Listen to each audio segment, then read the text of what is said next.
Movie ನೋಡಿ ಏನನ್ಸಣ? Movie first time ಸತ್ಯನ ಹೇಳಿದ್ದಾರೆ. ಇತ್ತೀಚಿನ ದಿನಗಳಲ್ಲಿ ಇಂಥ ಕಂಟೆಂಟ್ ಮೂವಿ ಬಂದಿರೋದು ಇದೆ ಫಸ್ಟು. ಹೇಳೋದಕ್ಕೆ ಧೈರ್ಯ ಇಲ್ವೋ ಏನೋ ಗೊತ್ತಿಲ್ಲ, ಸಮಾಜ ವ್ಯವಸ್ಥೆಯನ್ನ ಹಂಗೆ ಎತ್ತಿ ತೋರಿಸಿದ್ದಾರೆ. ಬಟ್ ಇವತ್ತಿಗೂ ವಾಸ್ತವತೆ ಇದೆ, ಅದು ಬದಲಾಗಬೇಕು. ಬಂದು ಹೆಚ್ಚೆಚ್ಚು ಜನ ಫಿಲಮ್ ಮಾಡಬೇಕು.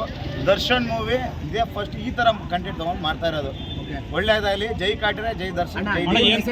ಏನು ಮೆಸೇಜ್ ಹೇಳುತ್ತಣ್ಣ? ಜಾತಿ ಮತ ಧರ್ಮದಿಂದ ಆಚೆ ಬನ್ನಿ, ಅದು ಈ ಚಿತ್ರದಲ್ಲಿದೆ. ಬಂದು ಕನ್ನಡ ಪ್ರೇಕ್ಷಕರು ಫಿಲಮ್ ನೋಡಿ ಅರಸಿ. ಆಕ್ಟಿಂಗ್ ಏನು ಅನ್ಸ್ತಣ್ಣ? ದರ್ಶನ್ ಅವರ ಪರಕಾಯ ಪ್ರವೇಶ ಮಾಡಿದ್ದಾರೆ. ಎಲ್ಲ ವಿಚಾರದಲ್ಲೂ ಅಷ್ಟೇ, ಆರಾಧನಾ ಆದರೂ ಅಷ್ಟೇ, ಕುಮಾರ್ ಗೋವಿಂದ್ ಅವರು ಅಷ್ಟೇ, ಬಿರಾದವರು ಅಷ್ಟೇ, ಪ್ರತಿಯೊಬ್ಬರು ಅವ್ರು ಕೊಟ್ಟಂಥ ಆ್ಯಕ್ಟಿಂಗು ಮತ್ತು ಎಲ್ಲ ಪ್ರತಿಯೊಂದನ್ನು ಅಚ್ಚುಕಟ್ಟಾಗಿ ಮಾಡಿದ್ದಾರೆ. ಫೈಟ್ ಸೀನ್ ಇಷ್ಟ ಆಯ್ತಣ್ಣ? Fight scene amazing.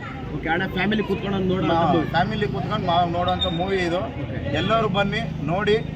ಹೊಸ ವರ್ಷಕ್ಕೆ ನೀವೇನೇ ಪ್ಲ್ಯಾನ್ ಇತ್ತು ಅಂದರೆ ಇದೊಂದು ಮೂವಿ ಒಂದು ಪ್ಲ್ಯಾನ್ ಮಾಡ್ಕೊಳ್ಳಿ. ಶ್ರುತಿ ಮೇಡಮ್ದು ಆ್ಯಕ್ಟಿಂಗ್ ಹೆಂಗೆ ಅನ್ನಿಸ್ತು? ಎಲ್ಲ ಸೂಪರ್. ಎಲ್ಲ ಪರಕಾಯ ಪ್ರವೇಶ ಮಾಡಿದ್ದಾರೆ. ಓಕೆ. ಸೊಸೈಟಿ ಒಂದು ಒಳ್ಳೆ ಮೆಸೇಜ್ ಕೊಡುತ್ತೆ. ಸೊ ಎಲ್ಲರೂ ಬಂದು ನೋಡಿ ಅಂತ ಹೇಳಿ ಮೂವಿ ಬರಬೇಕು ಸರ್. ಇನ್ನೊಂದು ಬರೀ ಲವ್ ಮೂವಿ ಅದು ಯಾವ್ದಾವ್ದೋ ತೆಗಿತಾರೆ, ಬಾಸ್ ಈ ತರ ತೆಗ್ದಿದ್ದಾರೆ. ಇದೇ ತರ ಬರ್ಬೇಕು ಮೂವಿ ನೆಕ್ಸ್ಟ್ ಸರ್. ಚೆನ್ನಾಗಿದೆ ಮೂವಿ.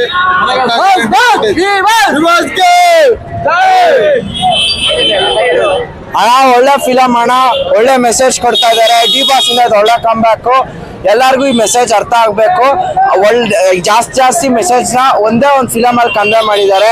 ಆಕ್ಷನ್ ನಮ್ ಡಿ ಬಾಸ್ ಬೆಸ್ಟ್. ಜೈ ಡಿ ಬಾಸ್. ಸೊಸೈಟಿ ಒಂದು ಒಳ್ಳೆ ಮೆಸೇಜ್ ಕೊಡುತ್ತೆ. ಸೊ ಎಲ್ಲರೂ ಬಂದು ನೋಡಿ ಅಂತ ಹೇಳಿ ಮೂವಿ ಬರಬೇಕು ಸರ್. ಇನ್ನೊಂದು ಬರೀ ಲವ್ ಮೂವಿ ಅದು ಯಾವ್ದಾವ್ದೋ ತೆಗಿತಾರೆ, ಬಾಸ್ ಈ ತರ ತೆಗ್ದಿದ್ದಾರೆ. ಇದೇ ತರ ಬರ್ಬೇಕು ಮೂವಿ ನೆಕ್ಸ್ಟ್ ಸರ್. ಚೆನ್ನಾಗಿದೆ ಮೂವಿ.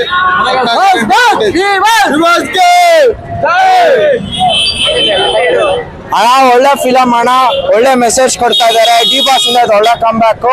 ಎಲ್ಲರಿಗೂ ಈ ಮೆಸೇಜ್ ಅರ್ಥ ಆಗಬೇಕು. ಜಾಸ್ತಿ ಮೆಸೇಜ್ ನ ಒಂದೇ ಒಂದು ಫಿಲಮ್ ಅಲ್ಲಿ ಕನ್ವೆ ಮಾಡಿದ್ದಾರೆ.